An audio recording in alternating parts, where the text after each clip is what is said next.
7 ऐसी अलामात हैं जो ये ज़ाहिर करती हैं कि आप ज़रूरत से ज़्यादा चीनी खा रहे हैं। अब मेरा ख़्याल है कि आप कुछ आम अलामात से तो वाकिफ़ होंगे ही, जैसे कि थकावट, फटीग, ब्रेन फॉग, पेट की चर्बी और डेंटल कैविटीज़। लेकिन ये वीडियो इनके अलावा है। पहले मैं इस बात की भी वजाहत कर दूं कि यहाँ शुगर से क्या मुराद है और चीनी और कार्बोहाइड्रेट में क्या फ़र्क होता है, क्योंकि इस टॉपिक पे बहुत सी कंफ्यूजन पाई जाती है कि कॉम्प्लेक्स कार्बोहाइड्रेट्स क्या है, सिंपल कार्बोहाइड्रेट्स क्या है, सिंपल शुगर्स क्या है। एक कार्बोहाइड्रेट 3 चीज़ों से मिलकर बनता है: शुगर, फाइबर और स्टार्च। स्टार्च इसमें हिडन शुगर होती है, मतलब इसे चीनी ना समझते हुए बहुत से लोग इग्नोर कर देते हैं। इसके बारे में ज्यादा बात भी नहीं होती है और ये बात भी सही है कि सब्जियों में भी स्टार्च होता है, लेकिन फिर आपके पास ये चीज भी है और ये भी है, इन दोनों में भी स्टार्च होता है। तो असल में स्टार्च है क्या, क्यों इसे हिडन शुगर कहा जाता है? ये शुगर के मुख्तलिफ मॉलिक्यूल्स होते हैं जो आपस में जुड़े हुए होते हैं और इसके लिए जो लफ्ज इस्तेमाल होता है वो है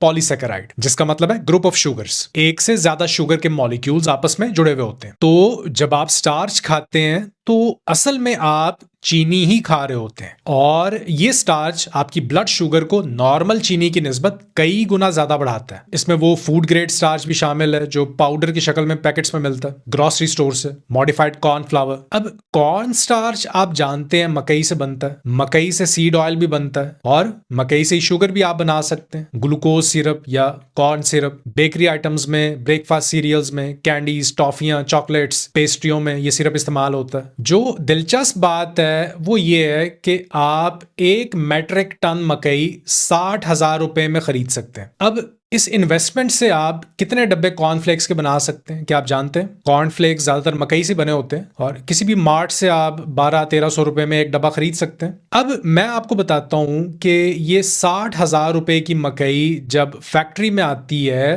तो इससे तकरीबन 3600 डब्बे कॉर्नफ्लेक्स के बनते हैं और इसमें जो मुनाफा बनता है वो है 43 लाख रुपए। ये तकरीबन 7000% मुनाफा बनता है। अब आप सोचें कि कौन सी ऐसी दूसरी इन्वेस्टमेंट हो सकती है जो आपको रॉ मटेरियल से फिनिश प्रोडक्ट तक 7000% तक मुनाफा दे। तो कोई तो वजह है कि कॉर्नफ्लेक्स, चीरियोज और इवन वेजिटेबल सीड ऑयल्स, इन सब के अनहेल्दी होने के बावजूद इन्हें तनकीद का निशाना नहीं बनाया जाता। मेन स्ट्रीम मीडिया में इन पे बात नहीं की जाती है। तो एनीवे, शायद मैं टॉपिक से हट रहा हूं। मेरे ख्याल में आपके लिए ये जानना भी जरूरी है कि प्रोसेस्ड फूड या जंक फूड जो अब इतनी आसानी से अवेलेबल है, इसकी वजह इसके प्रॉफिट मार्जिन है। तो अब मैं आपको वो 7 अलामात बताता हूं जो ये जाहिर करती हैं कि आप ज्यादा चीनी खा रहे हैं। हम ऊपर से शुरू करते हैं। नंबर 7, कोलेजन प्रोडक्शन में कमी। बॉडी कम कोलेजन बनाती है और इसे आप बासानी देख भी सकते हैं। ढीली स्किन, झुर्रियों वाली स्किन, ज्यादा शुगर खाने से स्किन बूढ़ी लगने लगती है। नंबर 6,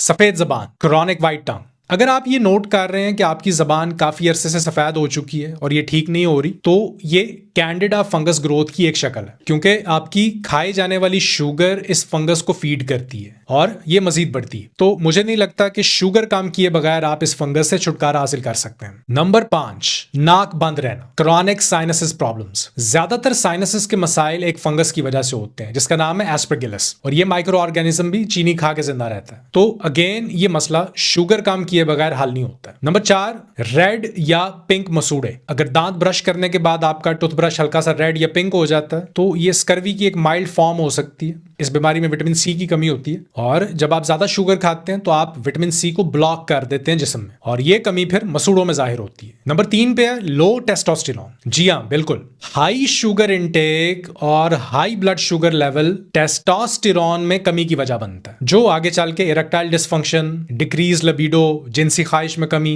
और मसल मास में कमी की वजह बनता है। नए मसल फाइबर्स के बनने में भी रुकावट बनता है क्योंकि इसमें टेस्टोस्टेरोन इन्वॉल्व होता है। नंबर 2, बार बार इन्फेक्शन वापस आ जाना, रिकरिंग इन्फेक्शन। ज्यादा शुगर आपके मुदाफियाती निजाम को कमजोर कर देती है जिसकी वजह से पुरानी इन्फेक्शन बार बार वापस आती है। और नंबर 1 पे जो अलामत है ये बहुत इंटरेस्टिंग है, एड्रेनलिन हार्मोन का बढ़ा हुआ लेवल। अब ये कैसे होता है? ज्यादा शुगर सेल्स के माइटोकॉन्ड्रिया में एनर्जी प्रोडक्शन के अमल को ब्लॉक करती है और फिर इसे कंपनसेट करने के लिए बॉडी में एड्रेनलिन का लेवल बढ़ जाता है ताकि बॉडी को एनर्जी दी जा सके, क्योंकि माइटोकॉन्ड्रिया डैमेज हो जाते हैं और ये ग्लूकोज को मोबिलाइज करने के लिए भी जरूरी होता है। इस अमल को ग्लूकोनियोजेनेसिस कहते हैं। तो फिजिकल स्ट्रेस और सेलुलर लेवल पे जो स्ट्रेस है ये बढ़ती है क्योंकि एनर्जी नहीं बन रही होती और इसी वजह से आप थकावट के दौरान बहुत ज्यादा नर्वसनेस और बेचैनी महसूस करते हैं। तो ये माइटोकॉन्ड्रिया के डैमेज होने और B1 की कमी की वजह से होता है, और B1 की कमी में फिर लैक्टिक एसिड भी बिल्डअप होता है, नर्वसनेस मजीद बढ़ती है, ज्यादा स्ट्रेस बढ़ती है, जो वजह बनती है इंसोम्निया की, स्लीप क्वालिटी खराब होती है, restless leg syndrome, high adrenaline level digestion को भी मुतासर करता है, ब्लड क्लॉटिंग ज्यादा होती है जिसकी वजह से हार्ट अटैक और स्ट्रोक का खतरा बढ़ जाता है। बस बाकी सब तो ठीक ही रहता है। उम्मीद करता हूं ये वीडियो आपके लिए फायदेमंद साबित हो। हमेशा की तरह अपना ख्याल रखिए क्योंकि आपकी सेहत कीमती है। अल्लाह हाफिज।